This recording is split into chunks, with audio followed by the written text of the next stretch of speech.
Good morning. Can you guys see me? I wanted the screen to be more prominent. Thank you very much. Firstly, I'd like to thank every one of you. I have this saying and belief that impact isn't in quantity, it is in the quality. We always obsess about numbers, and I always say that sometimes the best thing you can do is, instead of impacting a million lives, is to impact one life in a million ways. I say that to appreciate everybody who's in the room. We plan and we have a vision, and it always feels like the best outcome is when every seat is filled. But I understand that life is precious, and I think that's part of the inspiration of this session, that we cannot take for granted the value of life. Somebody put it very beautifully and said, the first lottery we win is being born. There will never be anybody like us. There will never be a duplicate. And therefore, I think we should treat life with some sort of significance. So thank you very much to everybody who made it. I'd like to thank our program director, Mema Bue, and our keynote speakers for the day. I'm doing the opening keynote, and then this will be followed by our first panel with incredible speakers. And then our second panel, sorry, there's a typo there. I don't know what happened. There's a mistake. No worries. This is the mistake. I tried to copy and paste your logo. Now it hit everyone. I forgot to remove the logo. So in terms of my opening keynote, I want to tell you a story about my father. My father never went to school, but I think he's one of the most wisest people. And what you realize in life as you grow older is that your parents are always right. And I don't know if I'm trying to force my son to understand this right now, but your parents are always right. So my father taught me a lot of things, and there were three things that he taught me. One was around the term assertive. So he always used to speak about these three terms: assertive, aggressive, submissive. That was his keynote in the household. What he meant by that was, wherever you go, you must always be assertive. And this is, I guess, in the last couple of days, realizing that his teachings and learnings have had impact on me. The idea around being assertive is that you need to believe that wherever you go, you belong. It isn't about where you come from, but about where you're going. The second word was aggressive. He used to say, never be aggressive in the household. Never be aggressive with me, which was him, and your mother. The third one was, never be submissive. He always used to encourage me to have my own mind, even within my friendships. So he used to say, he used to translate it. He always used to say, don't be submissive.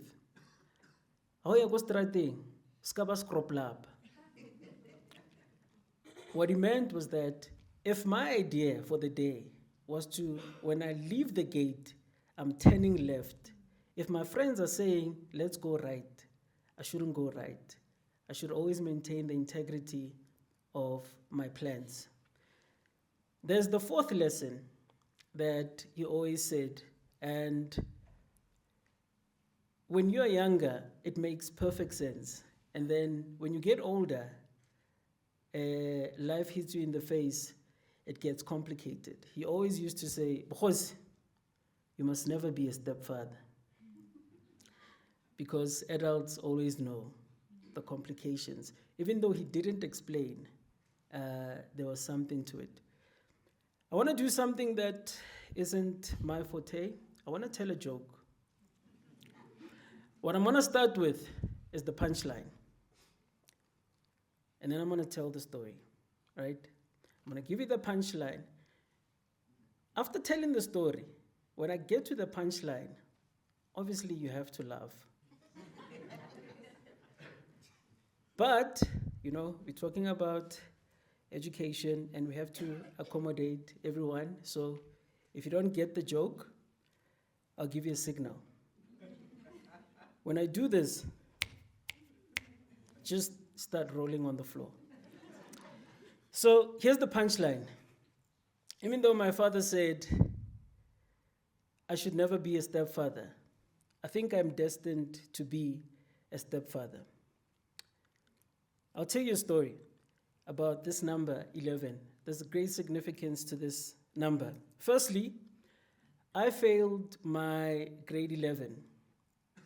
And the reason I failed grade 11 wasn't because I didn't have the capability or I didn't understand the content or I was struggling. Something happened which I think today brings the whole moment full circle. When I got to grade 11, school no longer made sense. And the reason it didn't, it felt like I was in the middle. I was in limbo. When I got to grade 11, I felt like I had already been in school for a very long time. Looking back, I was like, I've been doing this thing for far too long. Realizing that I still needed to do grade 11, grade 12, an additional 3, 4, 5 years of school, it felt like an additional decade. That did not make sense. So that year, I spent the year looking like I was going to school. I had my backpack. Instead of books, I had home clothes. Every morning, I left at 5 o'clock. My parents thought I was going to school. I had two options. Either I went to my friend's house. I don't know how my friend had an entire house to himself. But for some reason, he was allowed to be in the house. So we spent most of the days there.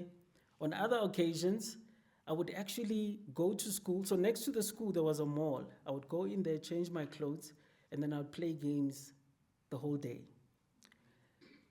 So that entire year, I actually never went to school. And my parents don't even know the story. Till this day, they think, life happens. Maybe they thought I was a bit slow, I don't know. But their entire education process didn't make sense. Going from grade to grade, but realizing that even when I finished matric, and there's a big hoo-ha around matric, I was still not capable of anything. I couldn't be absorbed. Now think about it. If you do anything for a decade, 12 years, I don't care what it is, surely something significant should come out of it. The real world shows us and tells us that if you do anything, just like school, every single day, Monday, Friday, up till Friday, for 10 years, something wonderful happens. Some people may say these stories are anomalies and it's just only a few. I think there are many stories, it's just that we know the ones that we know. Tiger Woods started playing golf at an early age. He is Tiger Woods. The Williams sisters, they are the Williams sisters. Michael Jackson started singing at 10. First album was at 20. A decade has passed and something significant has happened. School did not make sense.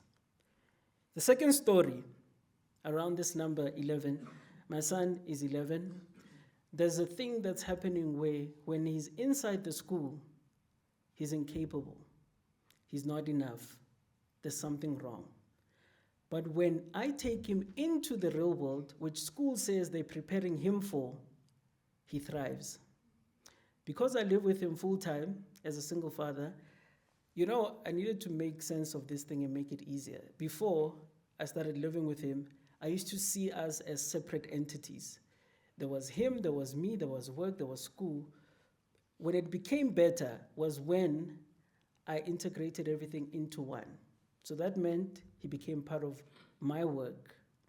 The things he says, they blow my mind. And it's not because he's my son and he's cute, but he gives proper feedback. The other day, there's a project I'm working on, so I generally consult with him. I ask him, hey, this thing is not happening, there's somebody I want to work with. So there's a project where I want to work with Questa. And then, so I ask him, what should I do? Instantly, he's like, I think your problem is that you are begging instead of asking. I was blown away. He says, yes, Quest is great, but there are other people. Your platform is amazing. I was blown away. There are many instances. The other time I went to Gibbs with him where on two levels. One, there's a conversation around strategy. And having done strategy for a long time, I know strategy is not an easy concept, even for adults. And then secondly, the person who was presenting had a heavy accent. So it's two of those things. After the session, I kid you not, it felt like I was talking to my peer. We were having a proper discussion. Now he's wondering, how can we solve world hunger? To him, it doesn't make sense. Now he wants to solve world problems. The experience of him with me versus at school doesn't make sense. The real world rewards diversity and creativity, but school says we should all know the same content. We are all going to be tested on the same thing, which doesn't make sense. Ultimately, education is not designed for the human spirit, and therefore it must change. If you think about it, and where everything comes from, we are born to create. Everything is created. Anything of significance was created. And one of those things is this platform, the Education and Graduates Summit. Now, what this platform means is that I care, if I look at it from a personal perspective, I care about millions of children that are not mine. And as such,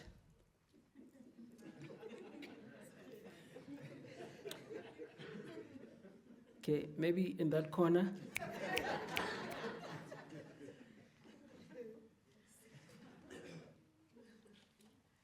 Education, as we know it, is an outdated technology. It must change. There's a beautiful saying by Steve Jobs. He said, anything and everything around us was created by people who are no smarter than us. And it isn't necessarily about intelligence. It just means that people figured it out, and therefore we can figure it out. 9 to 5 is an idea. It is a concept that someone came up with. 2-day week, a 2-day weekend is an idea. Somebody decided that. And as such, education as we know it, somebody decided that it should be this way. And as such, we can change it. And we must change it.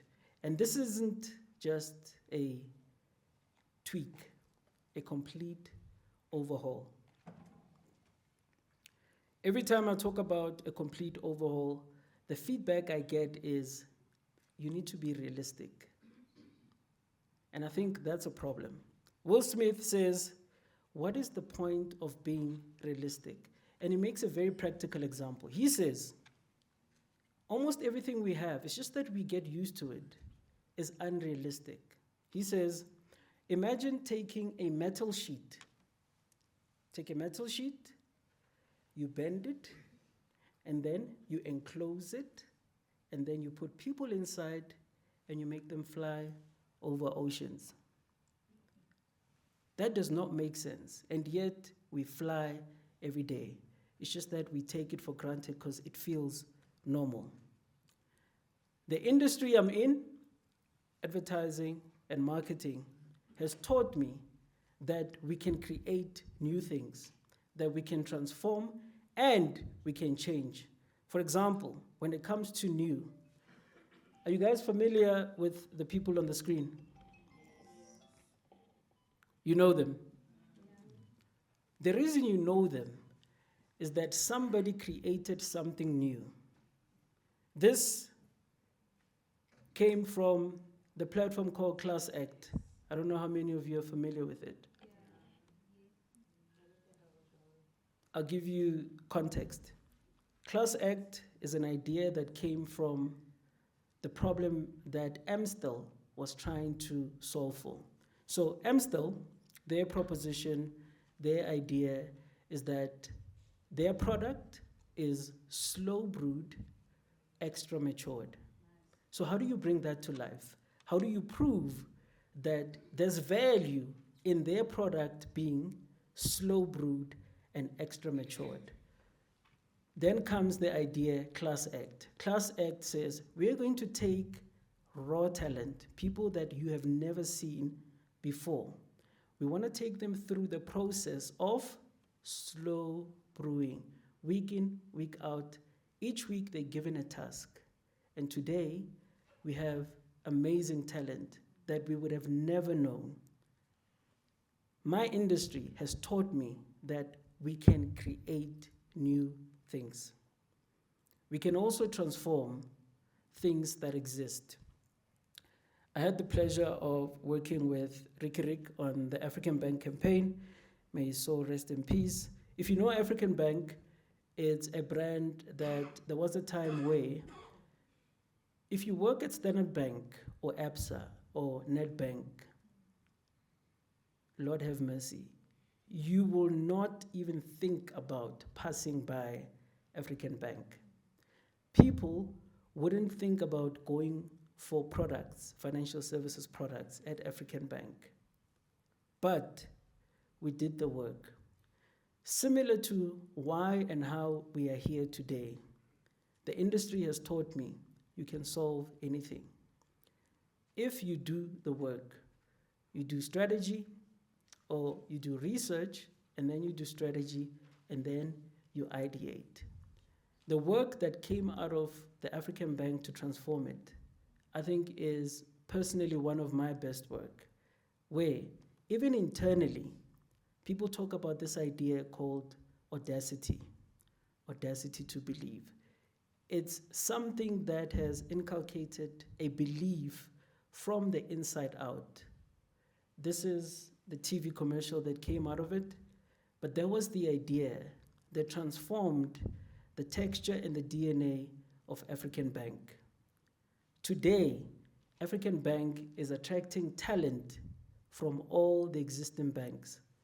Even the EXCO members, they come from the banks that looked down on African Bank. My industry has taught me that change is the only option. And today, and I think we all know it, I think everybody in the room agrees that education isn't working. Now I know, of course, I think more you than me, you guys know all the stats related to education. I want to introduce you to a new stat, 40 to 50,000. What does this mean? There are roughly 40 to 55,000 registered entities with an education-related mandate, ranging from small community crèches to national literacy programs. Education-related mandate. 55,000 entities trying to fix something. And I think we spend more time fixing instead of flourishing. Where are the human spirits that go through this education process that need to be flourishing?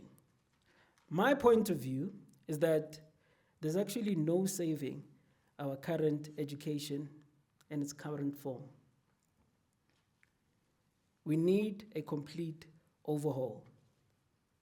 Now, I want you to tell me, almost at the end. What do you see? Child from school, school bag, and now another child, school bag. There's probably, you think in play. Oh, here's the fourth one. Fifth one, play. This is how we are currently looking at education. What the platform is saying is that we need to look at the entire system in its entirety. And if we do that, we zoom out, this is what we see. Our education system is a war zone. When you focus on the school bag, it looks like things are working. When you focus on the school bag, you praise the high matric pass rate. But when you zoom out, this is what you see. And I don't think you can build a mansion in a war zone. I don't care how beautiful it is. It's still a mansion in a war zone. There's a war going on.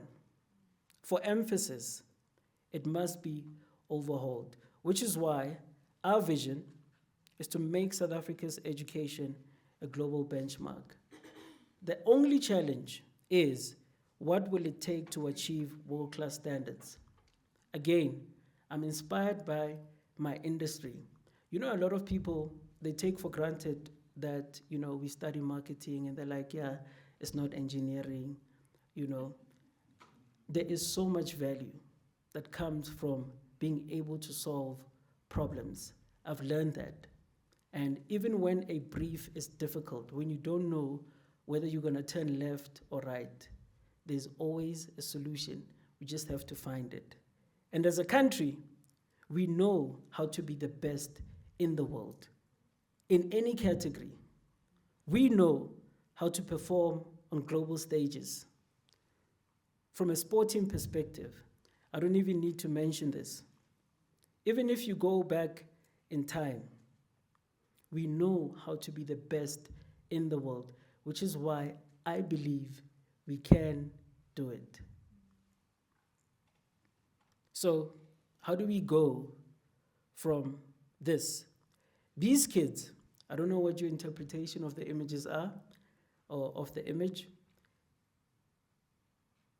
There could be many, interpretations of what's happening, but it looks like they are running away from something. So how do we change that to this, where it looks like they are running towards something? To fix it, we can't focus on the rubble in the corner. Sometimes I feel like that's why our efforts are wasted. I don't think there's a shortage of people who can think and do. You'll see in the panel incredible work that's being done. But unfortunately, I think if we still continue to contribute to a broken system, we will always, always, always have these issues without being able to solve them. Our priorities is to make our education a global benchmark, making sure that education is accessible and effective for the majority. Now, the majority is the key word. In education, what happens is that there's mainstream education, public education, and then what do people do? They create alternatives on the side, where only 10 kids, 50 kids, 100 kids can be absorbed. I think what needs to happen is that mainstream, whatever idea and thinking that is put into alternative schools should be put into mainstream. I don't understand how, just because you don't have money, means you don't deserve to do the things that kids in private schools get to do.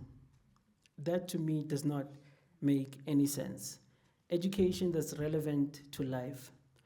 You know the thing we call adulting and we think it's okay?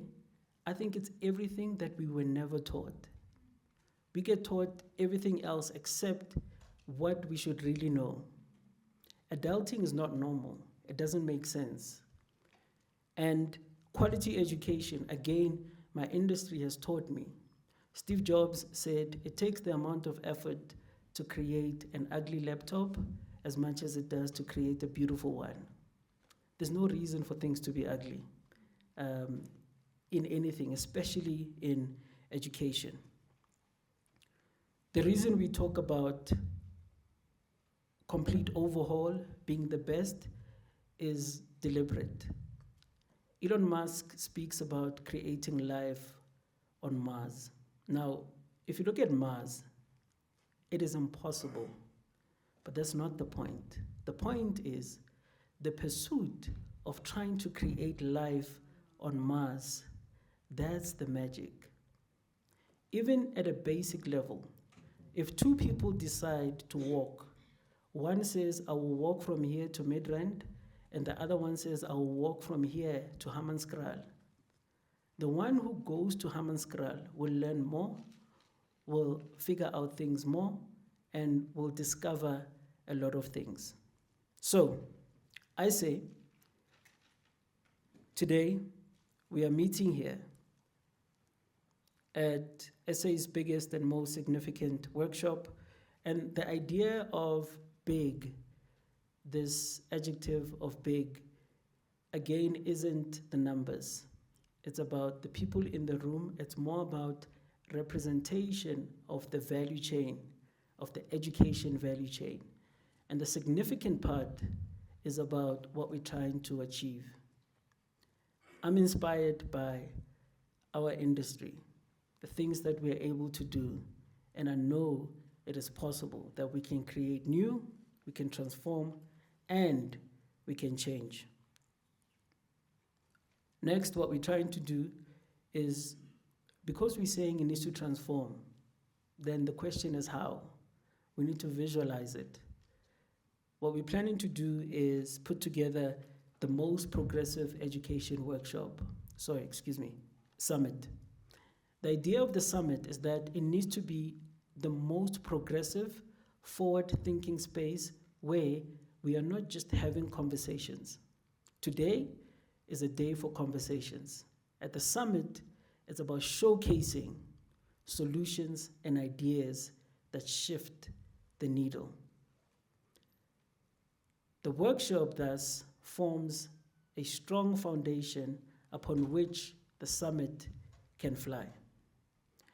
I say all of that to say, I don't know about you, but I think it's possible. And having gathered here with all of you gives me great confidence. You know, there were days where I would call Kele and be like, what are we doing? And then Kele would say, whether we do it or not, this thing is happening. And with that, I'd like to thank the team. I launched this thing in December, and 6 months later, we're here. There are a lot of things that I've built and put out in the world.